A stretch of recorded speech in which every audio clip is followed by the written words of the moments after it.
এই দৃশ্য দেখার পর হয়তো নিজের প্রতি আর কোনো অভিযোগ বা অভিমান থাকবে না। বাবার কষ্ট সহ্য করতে না পেরে 2 হাত হারিয়েও লেখাপড়া ছেড়ে ঢাকায় এসে বাদাম বুট বিক্রি করছে ছেলেটি। বাবা হাতে নিয়ে টাকাটা নিয়ে আব্বু কান্না করে, বাবা আমার এই ছেলে কষ্ট করে আমার টাকা দিতেছে। আমার বাবা অসুস্থ না থাকলে হয়তো আমার আজকে এখানে ঢাকা থাকতে দিত না আমার বাবা। ভারী এই বাদাম বুটের বোঝা কাঁধে ঝোলাতে ঝোলাতে তার কাঁধের একটি পাশ বেঁকে গেছে। না বলা অনেক কথা বুকের ভিতর চাপা দিয়ে হৃদয় বিদারক যন্ত্রণা সহ্য করেও চালিয়ে যাচ্ছে বেঁচে থাকার সংগ্রাম। মায়াভরা এই ছেলেটির নাম আব্দুল্লাহ। আমার ইচ্ছা আমার বাবা মারে আমি একটু সুখী করতে চাই। আমার অনেক কষ্ট করছে তারা। আমি ছোটবেলা থেকে দেখেছি বাবা অনেক কষ্ট করছে আমাদের জন্য, ফ্যামিলির জন্য, সবার জন্য। আমার বাবা নিজের জীবনটা শেষ করে দিতেছে, এমন হয়তো দিন নাই রাত নাই আমার বাবা সব সময় কাজ করে। আমার বাবা একজন কৃষক। 2 হাত হারানোর পরেও পা দিয়ে লিখে এসএসসি পাশ করেছে ছেলেটি। কিন্তু অভাব-অনটন আর বাবার কষ্ট সহ্য করতে না পেরে প্রতিদিন অমানবিক পরিশ্রম করে যাচ্ছে। ভারী বাদাম বুটের ওজন কম হলেও প্রায় 7 থেকে 8 কেজি। অনেক সময় সেই বোঝার সহ্য করতে পারে না আব্দুল্লাহ। আমি এখানে থাকি, আমার দাদি সব গুছাই দেয়। আমি সকালে বিকালে যতক্ষণ পারি, যতক্ষণ শরীরে কোলায় ততক্ষণ বিক্রি করি। অনেকটা ভার নিলে আস্তে আস্তে ঘাড়ে অনেক ব্যথা করে, মাথা মুথা। তবু কষ্ট সহ্য করে চালিয়ে যায় বিক্রি। বাবার ঋণ শোধ করতে আজ নিজেকে বিসর্জন দিয়েছে আব্দুল্লাহ। হ্যাঁ, আমার বাবা আমার কাছে অনেক আমার বাবা যতটুকু করছে, আমার বাবার জন্য যদি আমি জীবন দিয়ে দিই তাও ঋণ শোধ করতে পারবো। আমার বাবা একজন কৃষক, আমার 6-7 লাখ টাকা খরচ করে আমার এই জীবন বাঁচাইছে। কত আমার বাবার টাকা কই পাইছে এটা আমিও জানি না। আমার বাবার কাছে এত টাকা ছিল না, কই পাইছে সে, কিভাবে বাঁচাইছে, কিভাবে কি করছে, সেই এখন আমার অনেক দিনা হয়ে আছে আমার বাবা। নিজের সব শখ-আহ্লাদ বিসর্জন দিয়ে কঠোর পরিশ্রম চালিয়ে যাচ্ছে সে। বাবার কষ্টের কথা মনে পড়লেই কান্নায় ভেঙে পড়ে আব্দুল্লাহ। বাবা আমার তো বলার মতো না। আমার বাবা আমার জন্য অনেক করছে, আমার মৃত্যুর মুখ থেকে বাঁচিয়ে আনছে আমার বাবা। সে বাবা মায়ের প্রতি কিছু বলার আছে? বাবার জন্য কিছু করতে চাই। দর্শক, আজকে আপনাদের সামনে এমন একটি প্রতিবেদন তুলে ধরতে চলেছি যা আপনাদের হৃদয়কে স্পর্শ করবে। এই প্রতিবেদনটি দেখলে হয়তো নিজের চোখের পানি আর ধরে রাখতে পারবেন না। বাবা মা জানে আপনি এই কাজ করেন? জানতো, কিন্তু জানতো আমি বাদাম বুট বেচি, কিভাবে বেচি এটা জানতো না। কয়েকদিন আগে একজন ভাই ভিডিও করছে, ওইখান থেকে দেখছে, পরে বাবা ফোন দিয়ে কাঁদছে। আমরা দেখি কি বলেছে যে আব্বা তুই এমন কাজ করতেছি, মাও কাঁদছে। এক গরিব পরিবারে জন্ম আব্দুল্লাহর। স্বাভাবিকভাবে জন্মালেও ভাগ্যের নিষ্ঠুর খেলায় সৃষ্টিকর্তা কেড়ে নিয়েছে তার 2টি হাত। আমার যখন একটা বাজে মন্তব্য করে যে হাত নেই এমনি হ্যান তেন, তখন আমার কষ্ট লাগে। এমনি সারাদিনে আমার কোনো কষ্ট হয় না, আমার তখন অনেক বুকটা ফাইটে যায়। ক্লাস 6-এ পড়ার সময় একদিন স্কুলে একটি খেলা দেখতে গিয়েছিল সে। কিন্তু সেদিন মুহূর্তেই বদলে যায় তার পুরো জীবন। খেলা দেখতে একটি ভবনের 2য় তলায় উঠেছিল। আমি যখন 5 এক্সাম দিয়ে ক্লাস 6-এ ভর্তি হই, আমাদের স্কুলে ওদিনকার খেলাধুলা ছিল, স্পোর্টস ছিল, মাঠে খেলাধুলা হয় ফেব্রুয়ারি মাসে, যে খেলাধুলাটা ওইটা ছিল। আমি ওইদিনকে স্কুলে যাই। স্কুলে যাওয়ানোর পর আমরা কয়েকজন মিলা স্কুলের পাশে একটা বাসা ছিল, ওই বাসার ছাদে উঠছিলাম যে ওইখান থেকে ভালো খেলাধুলা দেখা যাবে, এই জন্য উঠছিলাম। আর সেখানেই অসাবধানতাবশত স্পর্শ করে ফেলে একটি বৈদ্যুতিক তার। মুহূর্তে ঝলসে যায় তার শরীরে বেশ কিছু অংশ। আমি দেওয়াল ছিল ছাদের উপরে, চতুর্থ সাইডে দেওয়ালের সাইডে যে দাঁড়াইছি, এইভাবে দাঁড়াই আছি দেওয়ালের সাইডে। দেওয়ালের ডান পাশ দিয়ে একটা 440 লাইনের তার গেছে। আমি তো দেখি নাই, আমি তখন আগে পরে ওই জায়গায় যাইও নাই, দেখিও নাই। তো আমি ওখানে দাঁড়ানোর পরে আমার কাছে মনে হইতেছে যে আমারে শুধু ওই তারের দিকে টাইনে নিয়ে যেতেছে। আমি ওইখান থেকে সরবো, এই শক্তিটা আমার ভিতরে নাই। টানতে টানতে ওইদিকে নিয়ে গেছে। আমি নিজের সামলাইতে চেষ্টা করছি। একটা প্লার রড ছিল, রডটা বাম হাতে ধরে ফেলছিলাম, ডাইন হাতের কেউ না, আর পেট যেয়ে পড়ছিল তারের উপরে। আমার ছোট ছোট 2টা মামাতো ভাই ছিল, ওরা ছিল আমার থেকে একটু ছোট, 2-1 বছরের। ওরা দেখার পর আমার ওইখান থেকে শর্ট করে 2 তলার থেকে রাস্তার উপরে ফেলে দিছিল। তো ওরা নামে যেয়ে সবাই বলছিল, তারপর সবাই এসে আমার হসপিটাল নিয়ে গেল। দ্রুত হাসপাতালে নিলে চিকিৎসকরা প্রাণ বাঁচালেও মাত্র 6 দিনের মাথায় কেটে ফেলতে হয় তার 2টি হাত।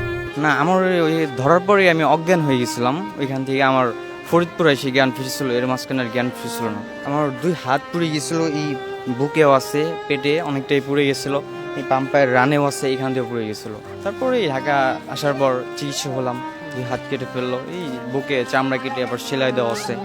সেই থেকে শুরু হয় আব্দুল্লাহর জীবনের এক নির্মম অধ্যায়।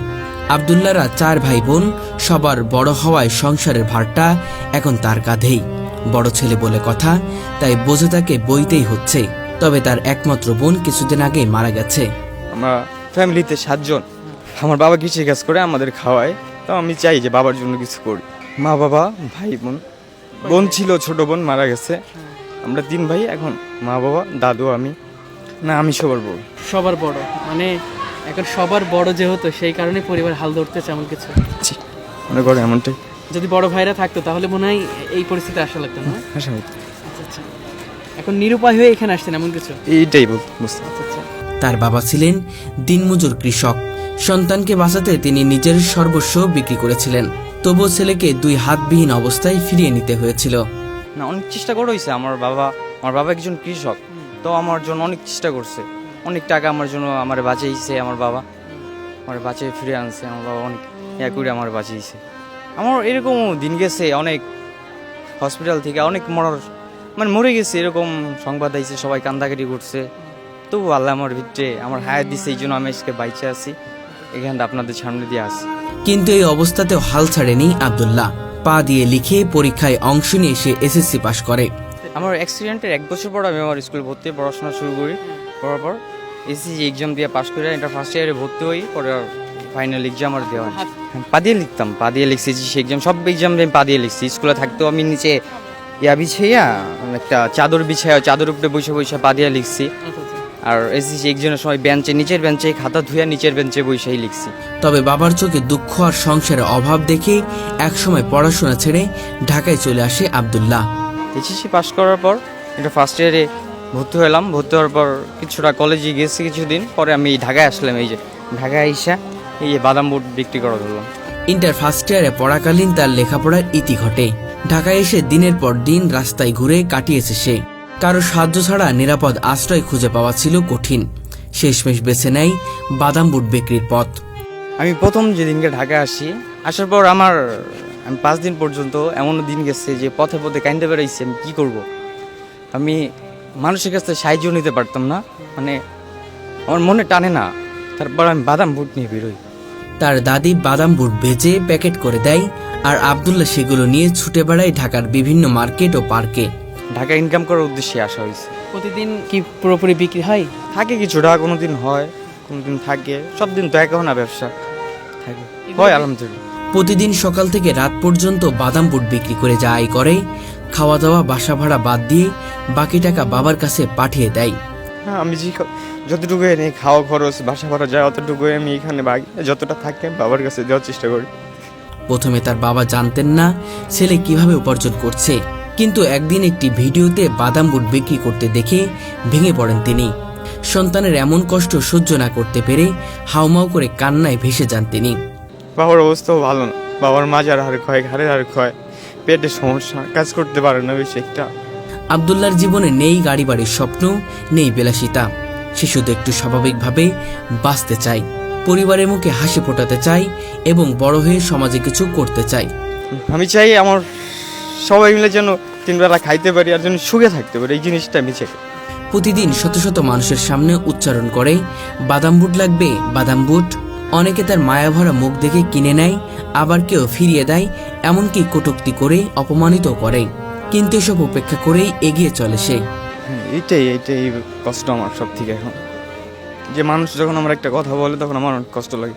এই হাত নিয়ে মানে কিছু একটা বলে, এটা আমি বলতে চাই না, থাক।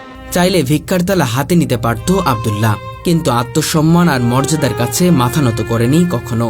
তার একটাই বিশ্বাস, নিজে কষ্ট করব, তবু মানুষের কাছে হাত পাতব না। মানুষের কাছ থেকে সাহায্য নিতে অনেক আমার বুকের ভিতরে অনেক কেন যেন কষ্ট হয়, যে মানুষের কাছে বলবো যে আমরা একটু সাহায্য করেন, এই বিষয়টা ভাবতে গেলে আমার অনেকটা কষ্ট হয়।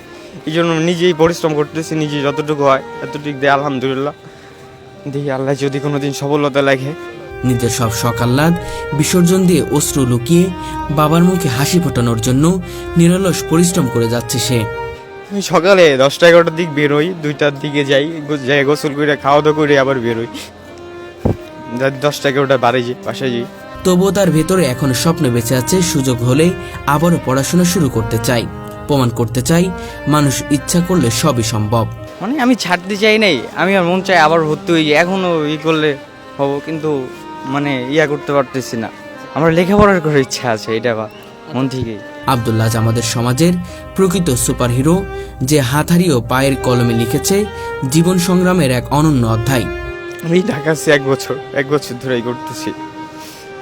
এখানে যা ইনকাম হচ্ছে সেটাতে চলছে। চলছে আমাদের।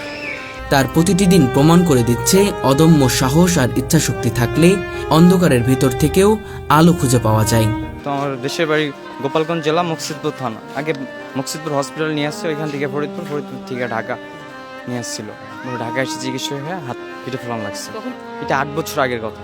করছিলাম অ্যাক্সিডেন্ট হওয়ার পর বাসায় আছি, বাসায় এসে 1 বছর মাদ্রাসায় ভর্তি হয়েছিলাম। ওইখান থেকে আমি মাদ্রাসায় পড়াকালীন পা দিয়ে লেখার ট্রাই করি। পা দিয়ে লেখার পর আমি ইজিভাবেই লিখতে পারি। পরে আমার স্কুল থেকে আমি অ্যাক্সিডেন্ট করি, স্কুলতে 2টা ছাড় আসছিল। ছাড় আসার পর আমার লেখা দেখা সেই ছাড়াই বলছিল ওরা আবার স্কুলে ভর্তি করে দেন। স্কুলে ভর্তি হই, পরে আমার পড়াশোনা করি, ক্লাস 8 ভর্তি হই। হওয়ার পর এটা ফার্স্ট ইয়ারে ভর্তি হওয়ার পর আর ফাইনাল এক্সাম দেওয়া হয় না। এসএসসি পরীক্ষায় কি আপনি তাহলে পা দিয়ে লিখেছিলেন? হ্যাঁ, পা দিয়ে লিখছিলাম। তাহলে তো আপনি এসএসসি পাশ করে ফেলছেন। জি আমি তাহলে পা দিয়ে লিখে এসএসসি পাশ করলেন, পাশ করার পরে ইন্টারে যে আসলে কেন থেমে গেলেন? আসছি এখান থেকে আর যাওয়া হয় নাই, আচ্ছা আচ্ছা। এখান থেকে যাওয়া হয় নাই। আর আমিও কিছুটা আমি কাজ করি, আমার যতটুকু হয় নিজে খাওয়া দাওয়া করি, যতটুকু পারি বাসায় বাবারে দিই। বাবার অবস্থা অনেক সমস্যা। আচ্ছা আচ্ছা। অর্থনৈতিক কারণেই কি তাহলে লেখাপড়া থেমে গেল? হ্যাঁ, এটাই বলতে পারি। কত সালে এসএসসি পাশ করে ইন্টার ভর্তি? 24 সালে। 24 সালে, তাহলে তো বেশি দিন হয়নি। 1 বছর যাবত মানে লেখাপড়া ছেড়েছেন নাকি? হ্যাঁ, 1 বছর। না ভাগ্যি ছিল, হয়েছে। এটা থাকে তো, অনেক মানুষের থাকে। কিন্তু এখন যে স্বপ্নটা তো আল্লাহ ভাগ্যে রাখছে হবে, এরকম করতেছি দিয়ে আল্লাহ কি কপালে রাখছে।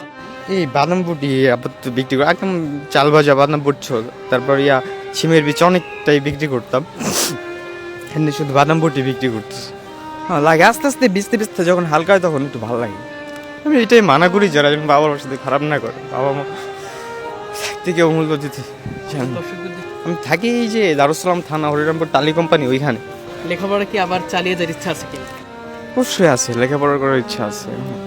জি না, জীবনও না, বাবা মার জিনিস কেউ করতে পারবে না, বাবা মা করার মতনও না। অবশ্যই আমার জন্য দোয়া করবেন সবাই, যেন আমি জীবনে কিছু একটা করতে পারি আমার ফ্যামিলির জন্য, আমার মানে যেন একটু সুখে থাকতে পারি, সবাইকে নিয়ে যেন একটু সুখে থাকতে পারি, এই দোয়াটা করে আমার।